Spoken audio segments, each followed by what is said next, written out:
अस्सलाम वालेकुम बच्चों, क्या हाल है? कैसे हैं आप लोग? चलें सर, आते हैं छोटा सा क्विकली ओवरव्यू। वैसे तो ये चीज मैं इम्पेयरमेंट वाले चैप्टर में समझा चुका हूँ, अगर किसी बच्चे ने इम्पेयरमेंट के लेक्चर्स मेरे लिए हों।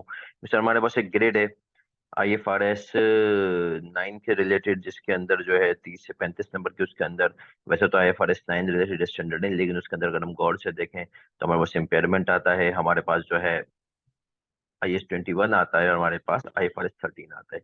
अब सर इम्पेयरमेंट और IS 21 तो बच्चा अच्छे से कर लेता है, IFRS 13 में यूजुअली जो है वो, क्योंकि इसमें कुछ इतना ऐसा खास है नहीं। आप देखेंगे 5 मिनट में अभी हम इसको एक तरह से कॉन्सेप्ट को, ये सिर्फ एक छोटा सा स्टैंडर्ड है जो कि इस बात पर आया है कि भाई फेयर वैल्यू जो है कब डिटरमाइन होनी चाहिए, हाउ। सही है सर।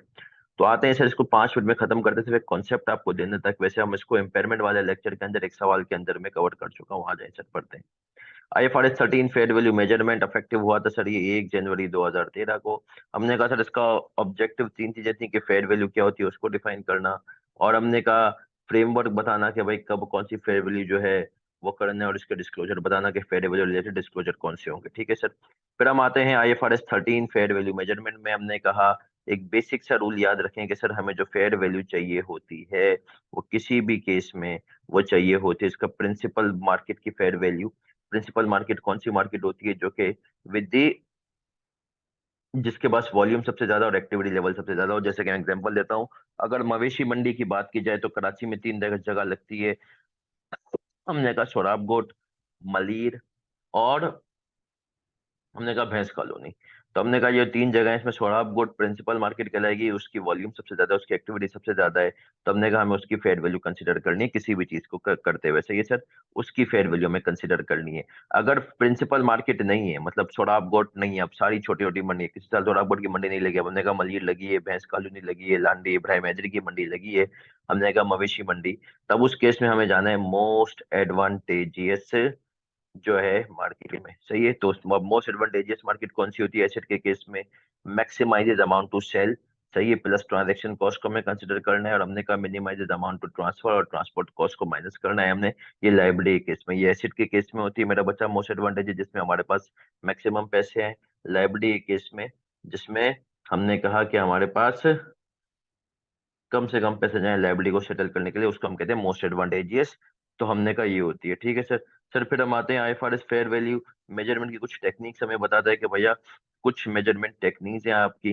अब उसमें आता है it is required to use appropriate valuation techniques, जो कि आपके मैक्सिमाइज करें ऑब्जर्वेबल इनपुट्स को। मिनिमाइज क्या मतलब सर?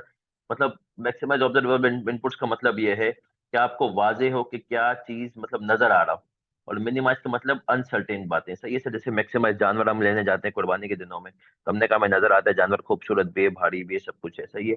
और हमने कहा एक होता है कि मिनिमाइज अनऑब्जर्वेबल इनपुट्स का, जानवर आपको वैसे तो भारी अच्छा जानवर नहीं लग रहा है, लेकिन गाय वाला कह रहा है सर इसमें गोश्त बहुत निकलेगा, ये होता है अनऑब्जर्वेबल, जो कि नजर नहीं आ रहा। तो इसने कहा वो फेयर वैल्यू लेनी है, वो वैल्यूएशन टेक्निक लेनी है जिसके अंदर आप नजर आते हुए इनपुट्स को ज्यादा कंसिडर करें, बजाय उसके कि फ्यूचर की बातें, लंबी चौड़ी कहानियां। ठीक है सर।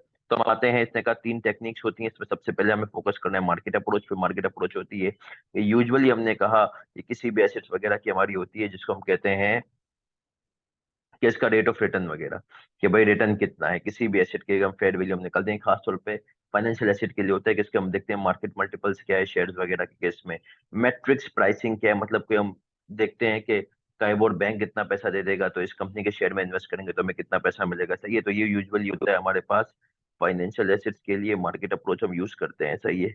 सबसे ज्यादा नॉन फाइनेंशियल्स के लिए हम देते हैं कॉस्ट अप्रोच, जिसमें हम कहते हैं कि भाई नॉन, फॉर एग्जांपल मेरे पास एक मशीन पड़ी हुई है, तो मैं देखता हूँ current replacement cost plus options. Options का मतलब ये होता है कि अब वो जितनी पुरानी होगी, फॉर एग्जांपल मुझे एक टीवी खरीदना है, मेरे सामने टीवी है, मैंने कहा ये मैंने खरीदा था 33,000 का, इस वक्त मैंने कहा यार मार्केट वैल्यू इसकी चल रही है 40,000 रुपए से, ये सपोज करो।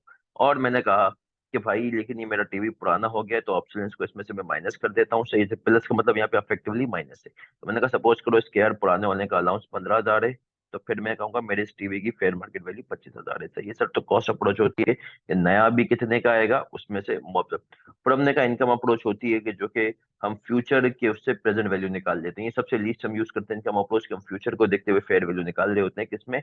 नॉन फाइनेंशियल एसेट्स के अंदर। ठीक है सर। मार्केट अप्रोच सबसे बेस्ट होती है। अच्छा, इनकम अप्रोच नॉन फाइनेंशियल में भी हो सकती है, फाइनेंशियल में भी हो सकती है, जैसे कि वैल्यू इन यूज वगैरह कहते हैं, लेकिन इतनी रिलायबल नहीं है। फाइनेंशियल के लिए आपको मार्केट अप्रोच पे जाना है, नॉन फाइनेंशियल के लिए कॉस्ट अप्रोच पे जाना है। ठीक है सर। फिर आते हैं हम सर फेयर वैल्यू की हायरार्की, तीन हायरार्की जो थी वही मुझे याद है, इम्पेयरमेंट वाला सवाल जिसमें मैंने डिस्कस किया था। लेवल वन में आपको कोटेड प्राइस, मार्केट की प्राइस कंसिडर करनी होती है, सही है।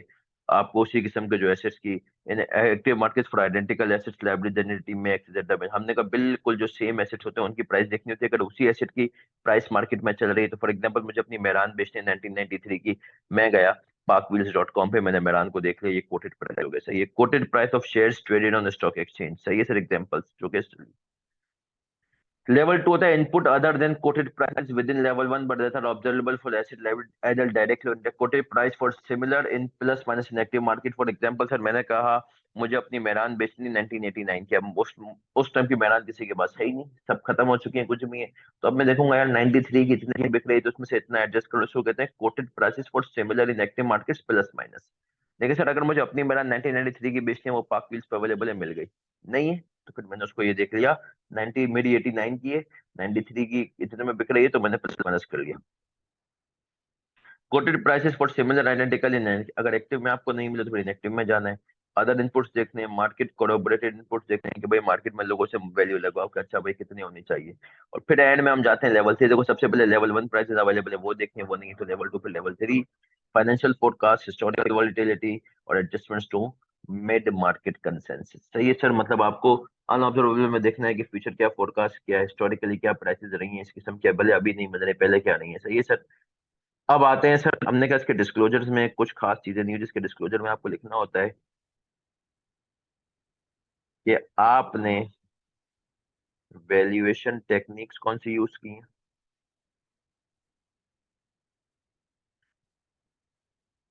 और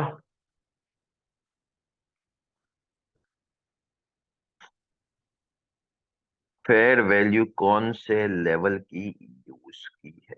ठीक है सर, ये बेसिकली आपको लिखना बताना होता है इसके डिस्क्लोजर में, मेन बातें। तो ये था क्विकली हमारा छोटा सा IFRS 13, कोई घबराना नहीं है इसमें।